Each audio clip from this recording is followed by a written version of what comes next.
Hello guys, welcome back to the channel. We're about to continue chapter 1 by heading to Djose Temple. After we defeated Sin, people began to distance themselves from the temples. For a long time, Djose Temple was neglected as well. But now...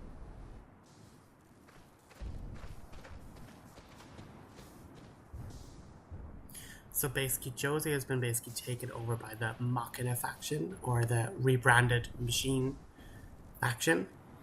And they're basically looking in the ruins of home for destroyed Machina that they can repurpose. Everyone's staring. You're famous, Uni. Better get used to it. All I want is some peace and quiet. Poor thing. She's led such a sheltered life. Maybe she's getting old. Who's getting old?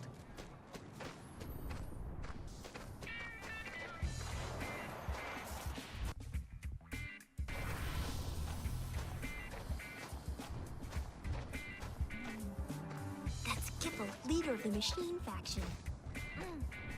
He can be What's kind this? of A annoying, but blonde he's alright. bombshell? Yuna's weakness? Okay, let's do some interviews. Bring it! Yeah, he seems all right. He's bringing big Tita's energy.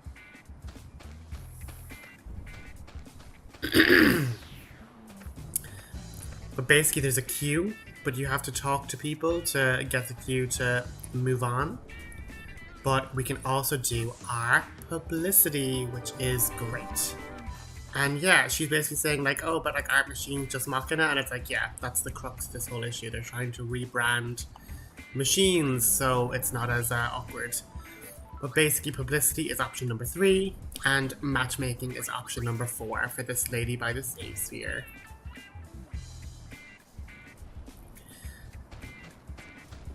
And essentially the more people you talk to, the more like the queue will go in and then you're able to actually like put in your application form to have an interview.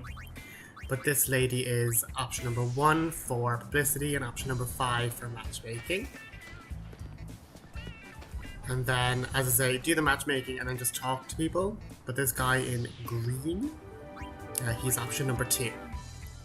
So once you've those 3 guys publicity done, just talk to them with X, or like, sorry, C.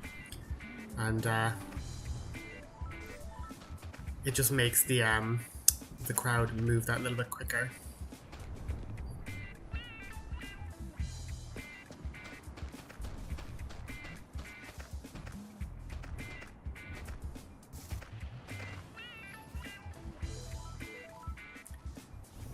Yeah, this is me slightly misreading the guide. I didn't realize that, like, oh, it's not just people in Djose Temple, there's another road just outside, so here is I being like, is this the person you talk to?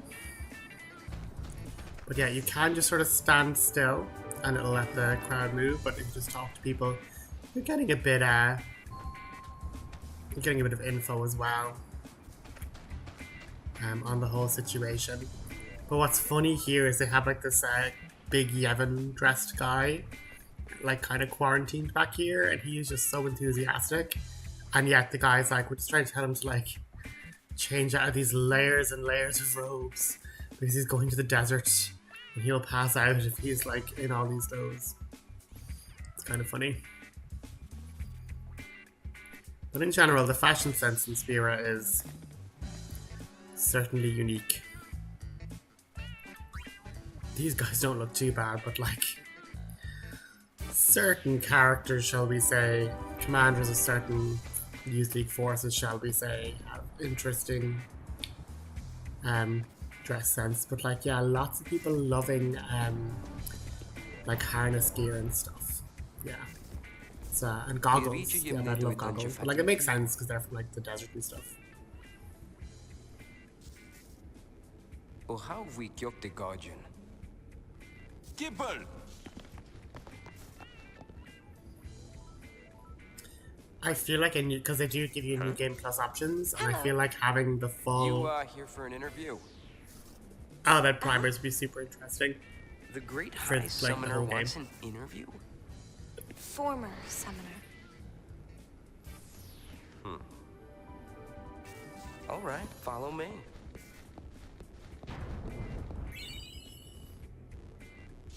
Yeah, like in fairness, Yuna, it's like, what? But once again, we are seeing the fact that once Yuna just is exposed to a cutscene with Albert, she gets another primer. So again, totally different to how 10 worked, where we had like specified primers and specified locations. Like this is literally a, I suppose, a more realistic interpretation of like getting exposed to the language. That's nice. I could get used to this. Let's not. How are you standing? Well, if it isn't Sid's girl, how you been? Weirdo? Hey, I have a name. Huh, brother doing okay? Same as ever. Buddy's around too. Same as ever's right. I know how she throws in buddies around because it's like he never existed in the first game. He was never a thing. Hey. But like now he's the main character, Nice to so it's meet like let's just retroactively throw him in there. Huh? We're here for the interview. Right. The interview.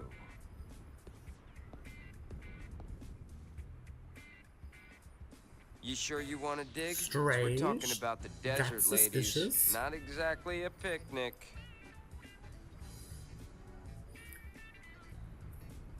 For 100%, we have to say yes. All right, you're hired. Welcome. So we're sure. You are hired. Don't know why a superstar like you would want to play in the sand. Well, do what you gotta do. Anyways, I've done what I can. Dig to your heart's content. Thanks. Show this letter to a woman named Nadala. You'll find her in the Beacon Hill Desert. Happy digging! So now, once we go back to the airship, Beacon Hill becomes a hotspot to start the digging kind of campaign. And now we can find the lady walking in red, and her third option is for publicity, and fifth option is for matrimony. Then we have the man in the green that's facing to the left. His option is the fifth option. And then I was like panicking. I was like, wait a second, does he have orange sleeves? Am I looking at the right guy? But you know, like, trust yourself. You know your left from right. Just click it.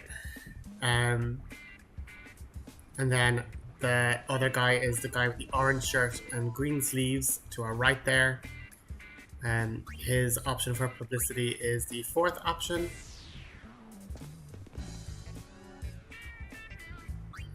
Sorry, I completely lied. The first option has been... I read it correctly the first time, I'm misreading it now. But the guy in yellow is the fourth option. Sorry. Hopefully you guys were watching the screen and not just listening to me like a podcast. So, orange shirt, green sleeves first, man in yellow shirt fourth. And like, it's so frustrating. You're going to these like treasure chests and you're getting fucking potions that are basically, you have 99 of already. And yeah, I was just double checking Pilgrimage Road. There should be a lady in purple, and then I eventually found her. So go to the lady in purple, and she is the third option and the fifth option. And that is everything done for the Djose temple situation. So run back, go to the airship, and now we're going to hop down to the Moonflow. We're actually progressing like fairly sharpish through all these areas because the next two areas, Guadosalam and Thunder Plains, don't have much. If anything's changed, people seem to smile more often now. It's as if they finally have time to notice the beauty around them. That tends to happen when you don't have a big kaiju monster destroying this is nice out civilization here. every other month. What? People out enjoying nature. It's very peaceful. Sure is. A lot of people are traveling these days, trying to learn more about Spira. Thanks to you, Yuna. I had nothing to do with it. Go on, give yourself a pat on the back. You had everything to do with it. Jesus Christ. But yeah, when you think about it, most people just stayed in one place because, like, the best way to, you know, if Sin's basically traveling everywhere, it's like, ugh, if I just stay here in these, like, little pockets, you're less likely to get, like, destroyed, you know? And I was contemplating, I was like, oh, will I try and do publicity? And eventually I was like, no, I'm just going to do the mission first, and then we'll do publicity afterwards. So speak to the little guy roaming around. He looks like the attendant in the Luca theater. It will be splendid indeed. Mark my words, people here and there and merriment everywhere. Hey, that sounds like fun. Okay, well, we'll see you then. Wait. I have a favor to ask of you. Let's go. Okay. After all, we're sphere hunters. Righto. Oh, let's hear him out. Yuna is too kind-hearted, and Payne's like, Here's the oh news. my My god. assistant hasn't come back. From Luca, of course. Where But we else? get an amazing Dressphere out of You it, have to so collect some supplies, which are vitally, we get a crucially brilliant important Dressphere. for the show, Super, you super see. good. Go check on him, right? Oh, quite. Why ask us? Because you are sphere hunters, and sphere hunters hunt spheres. That settles it. Right. It's yours if you return my assistant safely back to safety.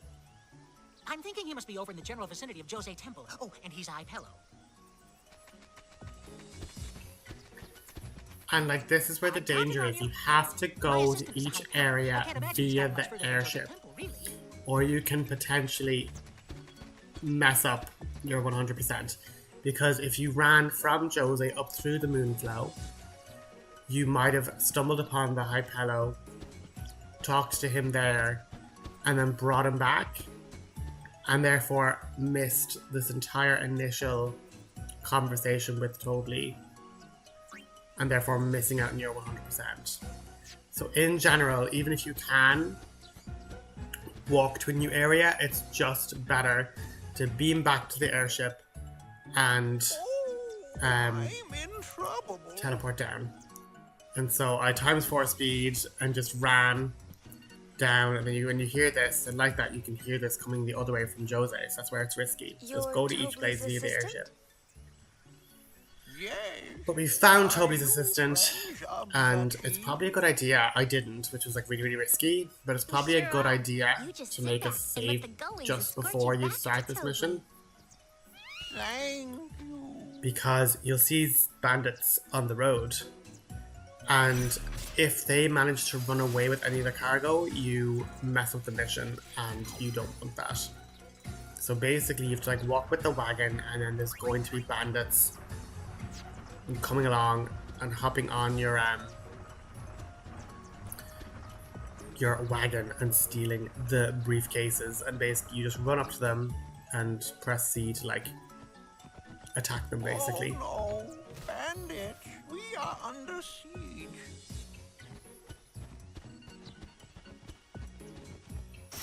Chase them down. I'm gonna whack you good. I just picked 3 thieves because I thought it was funny, like thieves versus the bandits, but also just for like the fact that they all have first strike as a passive ability, so the battles are over super quick then. And then run back to the assistant, and then just basically walk slightly in front of the chocobo, and it will start moving then again. But stick just next to the wagon basically, because there's a little tricky part a bit later on in the mission where it's really easy then to lose one of the cargoes. So talk to the second guy before you can even take one. And what's good is that they don't actually move while you're like in battle, so it's not like a time thing.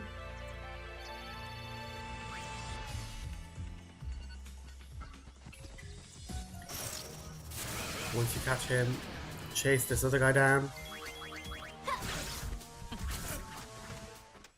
And that's basically the mission. There aren't that many encounters, but there's just one coming up that is really tricky because it completely changes the camera angle perspective, and you go, oh, I'm going to run him down, I'm going to catch him now before he gets anywhere near the wagon. And basically that guy that we saw up on the cliff, he basically starts following the wagon from behind now.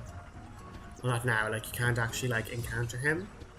But basically once you get to like this screen in the L shape, there's a guy that comes from behind, but the game tricks you because it basically puts you super far forward. And it's like, oh, you can see this guy running. And you think, oh, I better run forward. But if you stay near the wagon, you can actually encounter the guy that was trying to run from the back and steal it. And then I absolutely flub this next bit. I don't know why I wasn't like getting close enough to trigger it. But I was like, oh, okay, press C. Oh, okay, I missed him. Oh, but I can like grab him there. Oh, no, I didn't. I missed him. Oh, he's running in a circle. Oh, God. Oh, God, oh, God.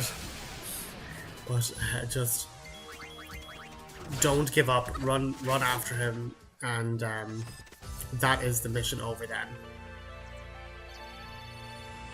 So we have not lost any of the items there, which is good. And we can just quickly run all the way down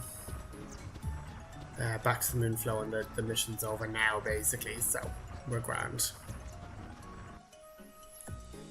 And then we can do the fun thing of our matrimony and marketing now. Thanks to these ladies. Yep, of course you've been most helpful. With this, the show is just a step away from smashing success. Here, as promised. So if you've come back with all the gear, you get the Gunmage Dressphere, which is one of the best Dresspheres in the entire game, to be honest. Okay, like, it's take this super with you useful. for everything you've done. Can do a bit of everything. And then you get a circlet for all of the items being retained, and you can have it as well. You're very And a mission welcome. complete. Just remember, it was the Gullwings that helped you out. And again, for 100%, you want to just get the best outcomes possible from all the missions. So now that that's there, we can do our publicity. And what we first have to do is run all the way back to where we found the assistant. And basically there's a lady at the end of the road here. And yeah. She's basically one of the people we have to do.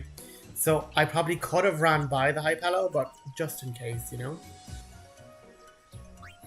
So she is option number 3 and matchmaking number 1.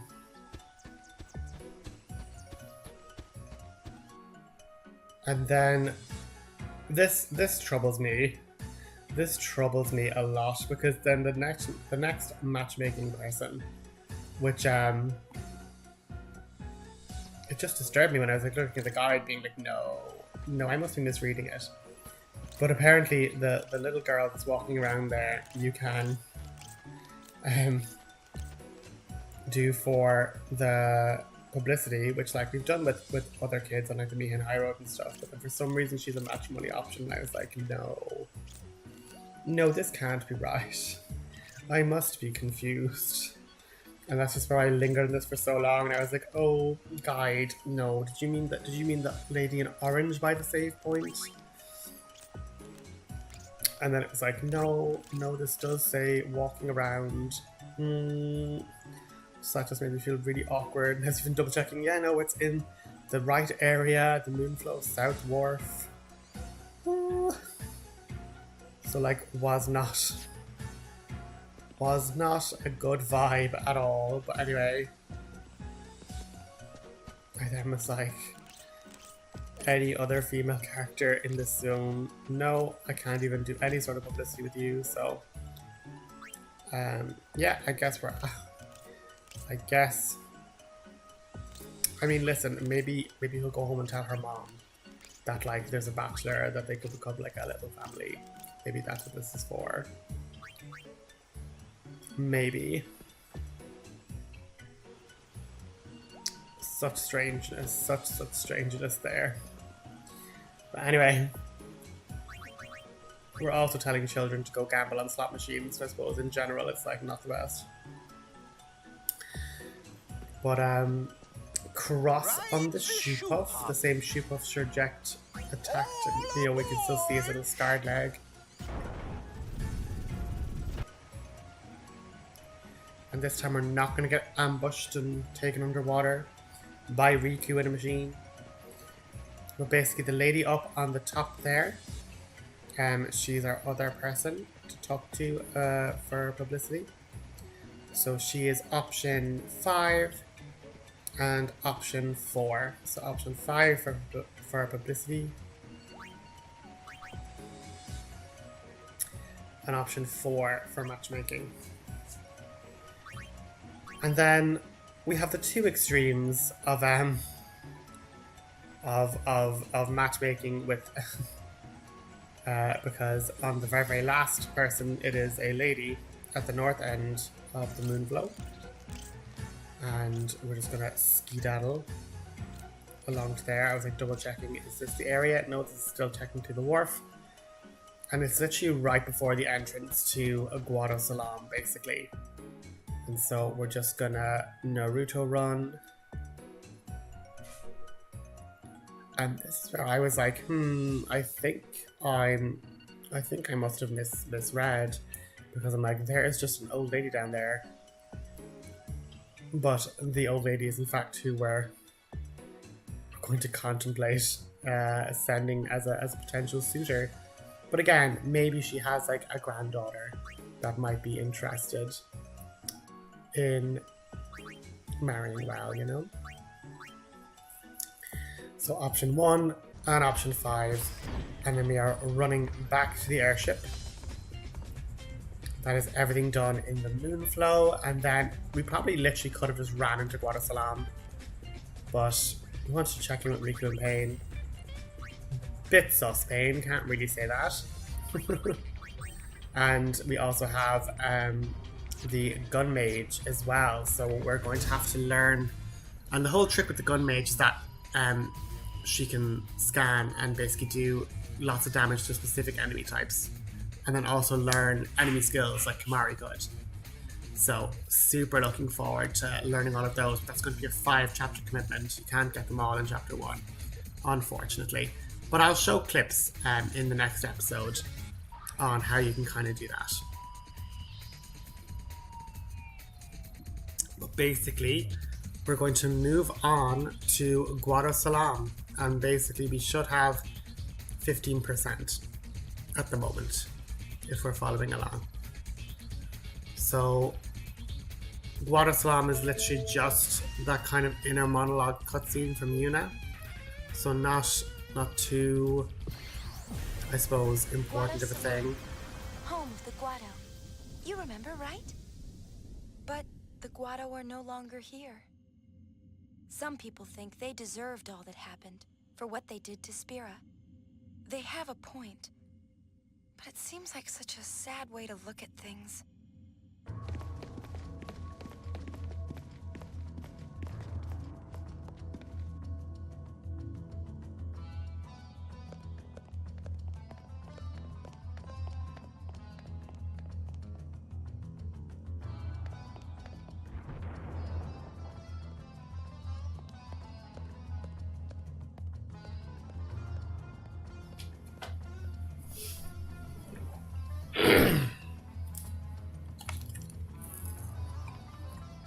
Now, the only thing that's important not to miss is there's one optional cutscene if Yuna goes near the Farplane.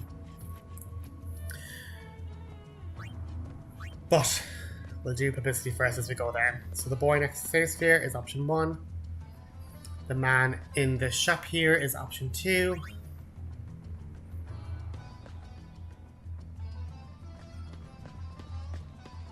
There's a Hypello up and around the corner. He's option 3.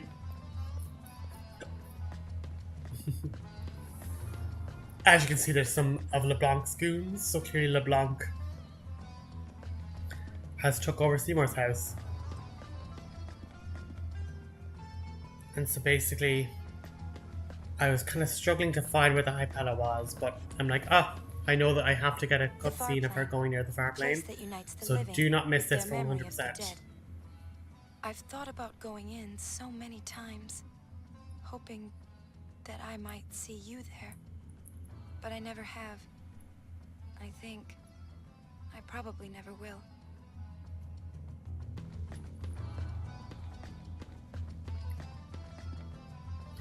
But if you actually go near there, even if you were like, oh, I don't care, Yuna, if you don't want to go. Basically, since the Guado left, the Farplane has become unstable from whatever power or control they exert over the Farplane, as like the wardens of it. Them now not being here has made it unstable and dangerous to go near, so we actually can't go to the Farplane to visit. But this Hypello for marketing is option number 3, and then we're going to run into this little shop. And the man that is browsing is option number 4 for publicity, and the shopkeeper is option 2. And then we're literally just gonna run back to the airship super quickly. But I think that like Yuna's fear of the Farplane, like again, this is like rare gems of Yuna's true inner turmoil coming to the surface, you know? Like everyone just sort of thinks, oh my god, she's so different. She's just like up doing J-pop and like, you know, holding concerts and not having a care in the world. She is deeply grieving over the loss of Tidus, you know? And even though she's on this journey of like the Gullwings and self-discovery, it's like she's still holding such a deep wound, you know? But just for a quick bit of experience, if we just hop to the Thunder Plains, all we have to do is view the cutscene Guess where we what? learn that Riku got over her finally fear of overcame thunder. Her fear of thunder. Know how? She said she camped out here for a week.